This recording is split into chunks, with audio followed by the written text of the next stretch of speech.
من جديد يسعد صباحكم مستمعي ومتابعي بوير اف ام بفقرتنا الحوارية لليوم. موضوعنا فني، رح نسلط الضوء على تجربة غنائية من منطقتنا، شابة مغنية تغني بالعربي والكردي وبتحيي حفلات الأعراس.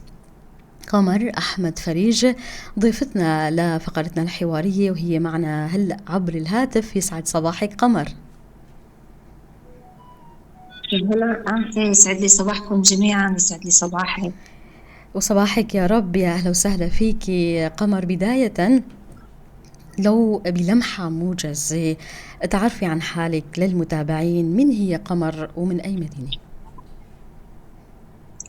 تحياتي، يسعد لي صباحكم جميعا مرة ثانية يا أهلا وسهلا. لكل متابعينكم ولكل حدا عم بيشوفنا وكل حدا عم بيسمعنا. نعم. تحياتي لكم لكادر الراديو. وبتشكركم كتير على الدعوة الحلوة. يا أهلا وسهلا. أه الله يسلمك، يسعد لي إياكي. أنا اسمي قمر أحمد فريج من مدينة حماة. نعم. عمري 30 سنة، متزوجة من عائلة كردية. نعم. كنت مقيمة بمنبج تقريبا شي 12 13 سنة مقيمة بمنبج، وصار لي فترة تقريبا طلعت من منبج، حاليا مقيمة بكوباني. متزوجة قلت لك، وعندي 3 أولاد. نعم. قمر، إمتى بدأ؟ زوجي بيكون هو عازف أورج. نعم، تفضلي. أي والله. زوجك عازف الأورج، بيعزف معك بالحفلات عادة؟ أحيانا إيه، بس دائما يعني نعم. أغلب المشاركات أنا وهو يعني. نعم. قمر، إمتى بلشت تجربتك مع الغناء وكيف كان تجاوب العائلة لفكرتك أو لرغبتك في الغناء خاصة؟ يعني كيف كانت والله طبيعة بالنسبة تفكير العائلة؟ لتجاوب العائلة، نعم. بالنسبة لتجاوب العائلة يعني ما في تشجيع أبدا، وكمجتمع كمان ما في تشجيع. لحد الآن عم بواجه يعني صعوبات وكلام انتقادات من الناس إنه نعم. آه، أغاني وكذا وفنانة، وأكثر شيء الانتقادات عم تجيني على الحجاب، يعني ليش؟ إنه فنانة ومحجبة. كتير كتير انتقادات وتعليقات نعم. عم تجيني مشان الحجاب. يعني مو ضروري انه تكون المحجبة انه عفوا الفنانة انه يكون انه ما انا صح. محجبة، مو ضروري يعني. بس هالناس هاي ما عم تتقبل الفكرة، ما بعرف ليش. يعني هن رح يتقبلوا إذا أنت شلت الحجاب؟ كمان ما راح يتقبلوا يعني كمان نفس ما رح الشيء. يتقبلوا. آه بداية تجربتك مع الغناء إمتى بلشت قمر؟ من كم سنة؟ يعني بلشتي والله تغني؟ تقريبا 3 سنين ونص، يعني تقريبا بتكفي 4 سنين التجربة هاي مع الغناء يعني. متابعين مع نعم. متابعين بالأغاني وبالمشاركات والفعاليات يعني. نعم. نتحدث عن يعني المرحلة اللي بلشتي فيها بتحيي الحفلات، يعني كيف انتقلتي لمرحلة الغناء بالأعراس، سواء الأعراس الكردية أو الأعراس العربية؟ هلا نحن عندنا صفحات على الفيسبوك، على نعم. التيك توك، على باقي المنصات، يعني بننشر مقاطع لنا، والناس من عبر هالمقاطع هاي صارت تطلبنا، إنه صارت تشوف اغانينا شعبيه، صارت تطلبنا على الحفلات يعني هيك. آه لفت نظري انك حافظة كتير اغاني بالكردي. تقريبا كم اغنية حافظة قمر؟ والله في عنا مخزون بالكردي، يعني في عنا، وكان قبل كتير ما عندي مخزون، بس رغم هم. انه الناس صارت تطلب كتير اغاني كردي، هم. واغلب الناس تقول لي انه صوتك بالكردي احلى من صوتك بالعربي. كيف حسب، في ناس حفظتيهم؟ تقول لي صوتك بالعربي احلى، يعني مهم. صرت احاول اني احفظ من هذا الطرف ومن هذا الطرف. نعم. كيف حفظتي الأغاني؟ كيف قدرتي تحفظي الأغاني بالكردي، وخاصة إنه لهجتك الأساسية أو لغتك الأساسية هي اللغة العربية؟ أكيد راح بيكون في صعوبات بهذا الشيء. والله يعني عندي كتير صعوبة من هالناحية هاي، بس بما انه قبل خبرتك انه زوجي هو عازف وكردي. هو بيساعدك بهذا زوجي كردي الشيء. من عائلة مهم. كردية، من كوباني، من قرية قرمزرة. فهو شوي بيساعدني انه بيترجم لي الاغنية، وانا بكتبها باللغة العربية، وبحاول اني اتدرب عليها. نعم. كمان نقطة أخرى قمر، لكل عرس تفضلي. لكل عرس يمكن له خصوصيته، له عاداته وتقاليده. كيف حاولتي وقدرتي تكوني مراعية أو ملمة بمسألة العادات والتقاليد وخاصة بالأعراس الكردية؟ يعني الحمد لله نحن ماشيين على هالامور هاي، انه خصوصي عادات والتقاليد المجتمع، مستحيل انك تقدري انه تخلي المجتمع يتقبل كل شيء او شيء، يعني غاية الناس لا، مثل ما بيقولوا هاي. انت ما فهمتي سؤالي قمر.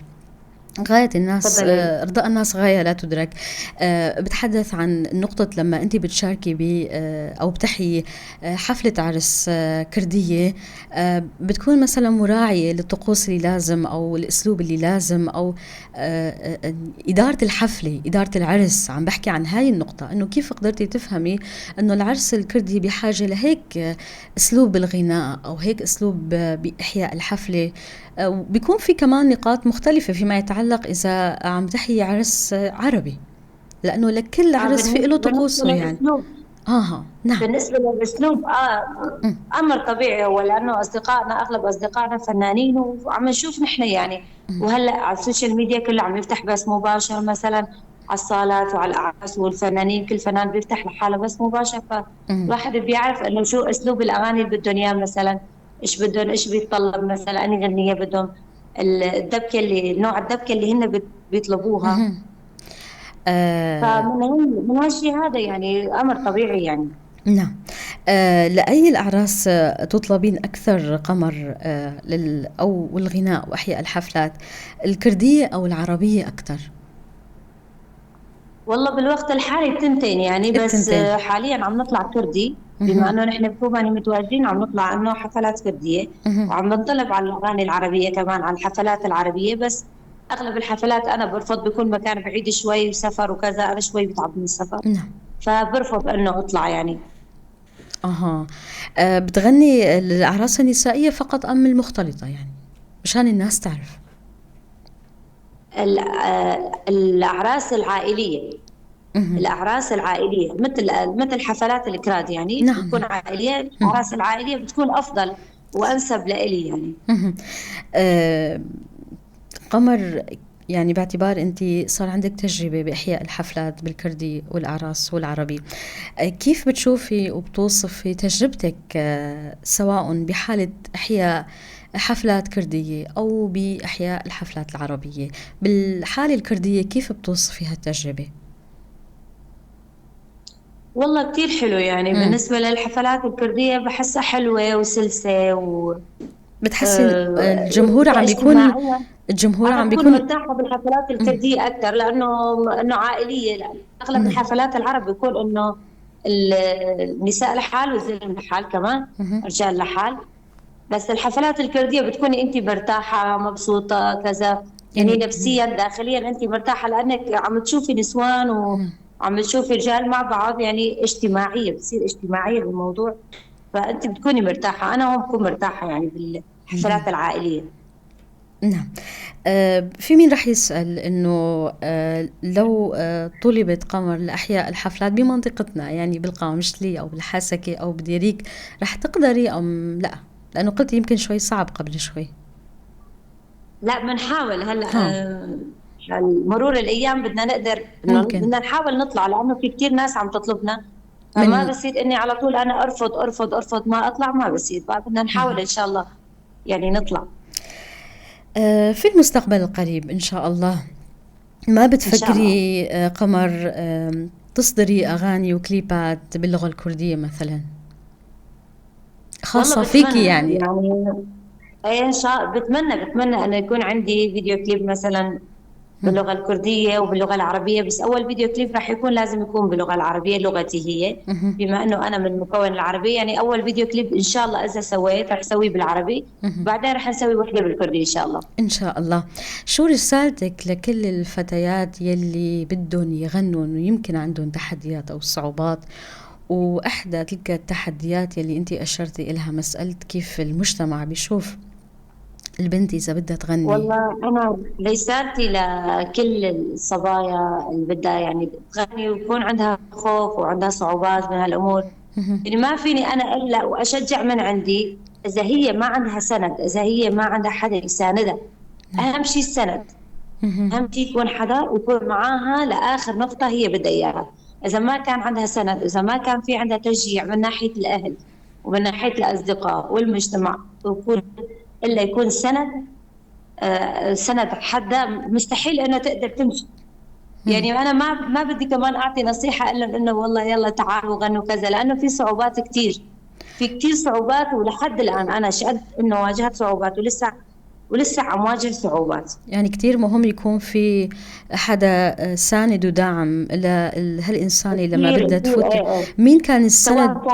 سواء كان أب ولا كان أخ ولا كان زوج، يكون إنه سند لآخر نقطة هي بدها إياها. مين كان إذا ما كان عندها سند مستحيل تقدر تمشي بشي يعني. بالنسبة لي أنا هيك عم بحكي، بس في بنات عندهم إنه أمر طبيعي، يعني الأهل متقبلين وعم يطلعوا، عم نشوف كتير فنانات كتير عم بيطلعوا بغنوا، خصوصي إنه الفنانات الكرديات عادي ما عندهم مشكلة.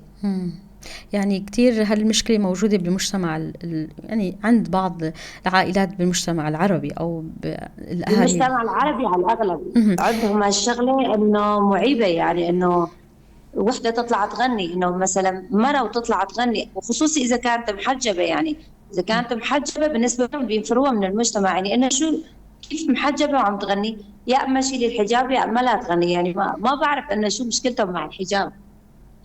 إنه فهمانين الفن، إنه خلص الوحدة لازم إذا صارت تغني مفروض إنه يعني مع احترامي للجميع ولكل حدا عم بسمعنا تكون إنه عارضة، تكون عارضة ومتشلحة زيادة باللبس لحتى يتقبلوها. وصلت رسالتك قمر، سألنا عن رسالتك. بنهاية اللقاء شو حابة تقولي قمر؟ بنهاية اللقاء بوجه تحيتي لأهلي بحما أول شيء، ولكل حدا عم يسمعنا طبعا بدون استثناء. وجه تحياتي لكل أصدقائي وكل أهالينا وكل حدا بيعرفني، ووجه تحياتي كمان لأهل منبج بما أنه أنا بعيدة عن منبج صار لي فترة، ولكل المحافظات السورية وكل متابعينا يعني داخل سوريا وخارج سوريا. ووجه تحياتي لكم وللكادر اللي معاكم، وبتشكركم كتير على الدعوة الحلوة. عن جد أنا يعني كتير انبسطت أني كنت موجودة معاكم اليوم. وانا تحياتي والله كتير بتشكرك قمر، وبتمنى لك كل التوفيق بمسيرتك، وان شاء الله بنشوف لك اغاني بالعربي وبالكردي، خاصة فيكي المغنية الشابة قمر احمد فريج. كنتي معنا عبر الهاتف، كتير شكرا لك.